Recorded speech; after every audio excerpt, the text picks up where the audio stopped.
Je suis indépendante, je suis libre, je peux faire ce que je veux. Ne me condamne pas parce que Dieu non plus ne me condamne. Euh, j'ai la liberté d'expression. Nous vivons dans un pays démocrate, euh, ainsi de suite. C'est vraiment courant que nous soyons confrontés à ces genres de situations où, au fond de nous, nous savons que ce que la personne vient de faire ou vient de dire ou est en train de faire ça ne passe pas avec notre façon de voir les choses, ça ne passe pas dans notre monde éthique, mais que nous ne savons pas comment exprimer notre regret ou peut-être dire notre avis ou entre guillemets corriger la personne parce que tout de suite vraiment rapide nous sommes jugés ou nous sommes mis dans une catégorie quelconque de ceux qui condamnent, de ceux qui sont peut-être archaïques, de ceux qui ne font pas attention à la liberté des autres et ainsi de suite. Et une autre catégorie de personnes qui est vraiment, je peux dire, vue comme archaïques, pas démocrates, qui ne font pas attention à la liberté des autres, ce sont des chrétiens. Et je voudrais bien partager avec vous un verset biblique qui me touche vraiment. C'est dans le livre de Ephésiens, le chapitre 5, à partir du verset 10. Examinez ce qui est agréable au Seigneur et ne prenez point part aux œuvres infructueuses des ténèbres, mais plutôt condamnez-le. Alors la Bible est en train de dire clairement ici, dans le verset 11, de condamner les œuvres infructueuses des ténèbres. Pour ceux qui sont nés de nouveau, pour ceux qui méditent leur Bible, pour ceux qui sont disciples de Jésus, ils savent ce qui est clairement écrit ici. C'est quoi, quand la Bible parle des œuvres de ténèbres, c'est quoi? Ce n'est pas ça mon sujet, mais je vais plutôt me focaliser sur ces mots condamnés. Parce que, voilà, comme je viens déjà de le mentionner, une fois que tu dis à quelqu'un, hey, tu vois ce que tu as fait, ce que tu as dit, ou voilà, ce n'est pas vraiment correct. Vite, on est déjà mis dans cette catégorie de personnes qui jugent les autres, qui condamnent les autres, qui sont archaïques, qui ne tiennent pas compte de la liberté des autres et ainsi de suite. Mais pour moi, Dieu me dit clairement dans sa parole de condamner les œuvres de ténèbres. Alors c'est quoi condamner?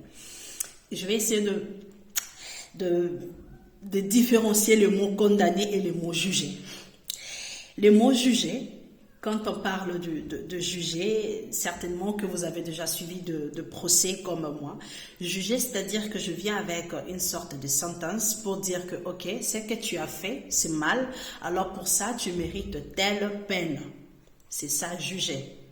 Mais quand je condamne quelque chose, une œuvre infructueuse de ténèbres, de l'ennemi, c'est que je vais essayer de donner ça avec mes mots, pas avec, comme c'est écrit exactement dans les dictionnaires, je vais essayer de donner ça avec mes mots. Quand je condamne une œuvre infructueuse de ténèbres, c'est-à-dire, je dis à la personne qui a commis cette œuvre, hey, tu vois, ce que tu as dit, ce n'est pas correct, ce n'est pas bien. Ce n'est pas toi que je condamne, je ne te donne pas une sentence par rapport à ce que tu as dit, mais c'est plutôt ce que tu as fait qui n'est pas correct, qui n'est pas bien. Toi, tu restes un être humain, créé par Dieu, à son image, mais c'est ce que tu as fait qui est mal, qui n'est pas correct, et c'est ce que je condamne. Vous sentez un peu la différence? Vous voyez un peu la différence entre juger quelqu'un et condamner les œuvres? Mais dommage que dans notre société actuelle, on ne sait plus dire la vérité. Une fois que tu ouvres ta bouche pour dire la vérité, ben voilà, tu es qualifié de celui qui juge, hein, tu es qualifié de archaïque, tu es qualifié de dictateur, je ne sais pas moi comment. Oui, Ça existe. Il y a ceux qui jugent les autres, il y a ceux qui se mettent à la place de Dieu pour penser que c'est eux qui ont le dernier mot sur les situations des autres. Je n'en disconviens pas, ça existe. J'ai déjà aussi croisé des personnes comme ça. Mais je voudrais juste partager avec vous ce matin, encourager toutes les personnes qui sont convaincues au fond de leur cœur de dire la vérité quand il le faut, là où il le faut, de ne pas se taire. Ouais, ce n'est pas à vous de juger, de dire à quelqu'un, ben, comme tu as fait ça, tu mérites ceci, tu mérites cela, tu iras en enfer, tu feras ceci. Ce n'est pas ton travail à toi. Ton travail à toi, c'est de condamner les mauvaises œuvres que les gens autour de toi peuvent commettre. La fin des choses, ce n'est pas toi qui en décide, c'est Dieu. Mais tu condamnes ce que les gens font et ce qui est mal. C'est ça que tu dois condamner. Et je veux bien t'encourager ce matin à ne pas te taire parce que tu seras qualifié de ceci, de cela, parce qu'on te mettra ceci dans une catégorie quelconque. Je t'encourage ce matin, ne lâche pas. Ne lâche pas. Ouvre ta bouche et dis la vérité là où il le faut, quand il le faut. Ouais. Et c'est lui qui touche les cœurs des gens. Dieu, le Saint-Esprit, il le fera. Ce n'est pas ton travail, mais c'est le travail du Saint-Esprit. Toi, sois juste un instrument, un pont par lequel le Seigneur passe pour dire la vérité, pour encourager les autres dans la vérité. Voilà, c'est ce que je voudrais bien partager avec toi. Saint-Esprit, merci parce que tu nous as appelés et tu nous as mis à part pour toi.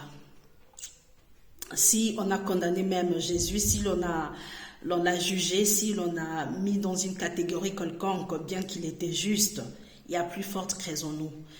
Mais nous te prions, Saint-Esprit de Dieu, de nous aider à rester dans la vérité et surtout à ne pas fermer notre bouche là où il le faut.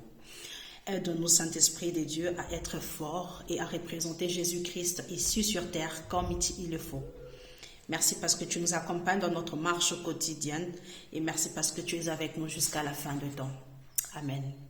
Je te souhaite une excellente journée. Ça a vraiment été un plaisir pour moi aujourd'hui après un long moment. Et God bless you. À la prochaine.